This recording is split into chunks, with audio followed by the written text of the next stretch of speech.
Maxoutil.com, un max d'outils à prix mini, présente Sud Radio, le journal des sports. Avec Jules Bosquerini. Jules, l'actualité sportive avec vous et le top 14 sur Sud Radio, la radio du rugby forcément. Et des affiches, il y en a puisque 6 matchs sont au programme du jour. Oui, il est de retour pour ce premier week-end de 2025 et il nous gâte déjà. En même temps, c'est ça aussi la magie du top 14. Allez, on peut être un peu chauvin, c'est le plus beau championnat du monde. Et ça commence avec du lourd pour Toulon, le RCT qui accueille le Racing 92 sur sa pelouse de Mayol.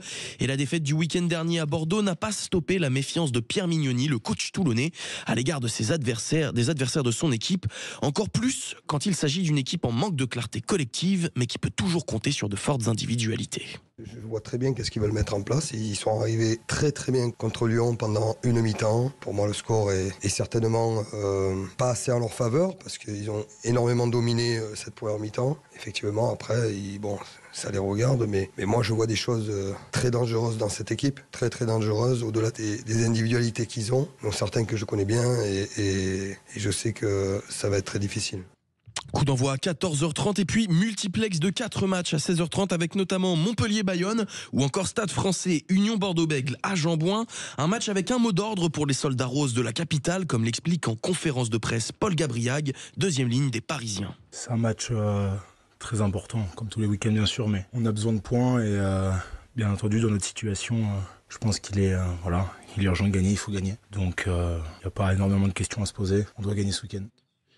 Et puis le choc de cette 14e journée de championnat, c'est cette affiche à Marcel de Flandre entre le Stade Rochelais et le Stade Toulousain à 21h05. Victoire impérative pour les deux équipes puisque Toulouse ne veut pas concéder la tête et La Rochelle ne veut pas sortir du top 6. Voilà, et puis on passe au foot avec la très bonne opération de Nice hier soir en ouverture de la 16e journée de Ligue 1. Victoire 3-2 pour les Aiglons face au Stade Rennais, de quoi parfaitement commencer l'année 2025 puisque l'OGC Nice remonte à la 4e place du classement.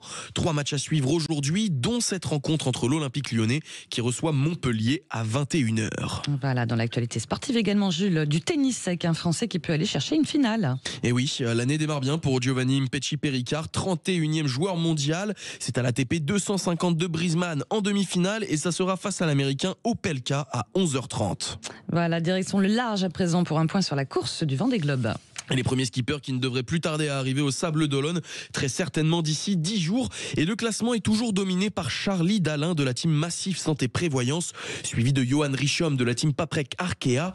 Et le podium est complété par Sébastien Simon de la team Groupe Dubreuil. On parle sport auto avec la 47e édition du Dakar qui a pris son envol hier en Arabie Saoudite. Mais absolument, Laurence, tous les regards sont tournés vers Sébastien Loeb qui rêve enfin de décrocher son premier sacre avec une nouvelle équipe et une toute nouvelle voiture.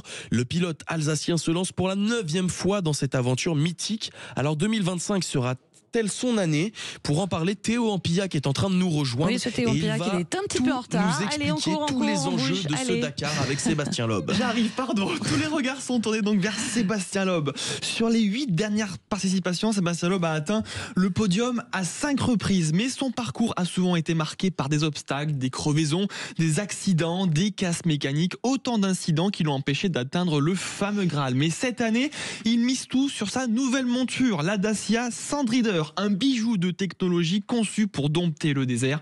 Vous allez voir que les ingénieurs ont poussé les détails jusqu'au bout. Écoutez ce que dit son ancien copilote Daniel Elena sur l'équipe 21. C'était hier au sujet des améliorations de la voiture. Lui, quand il va arriver comme dans les dunes, il a besoin de voir loin, de voir qu'est-ce qui se passe derrière. Et donc, selon comment était fait le pare-brise, plongeant ou pas, la visibilité était réduite.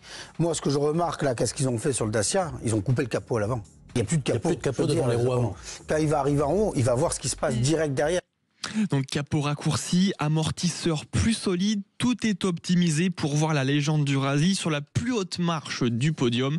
Mais vous l'aurez compris, une tâche qui s'annonce plus facile avec l'absence cette année d'une autre légende, Stéphane Peter Hansel, 8 fois vainqueur du Dakar dans la catégorie auto. Merci beaucoup Théo Ampillac, ça promet. Quand on arrive au dernier moment et qu'on a la respiration un peu coupée, vous vouliez faire une chronique sportive en fait.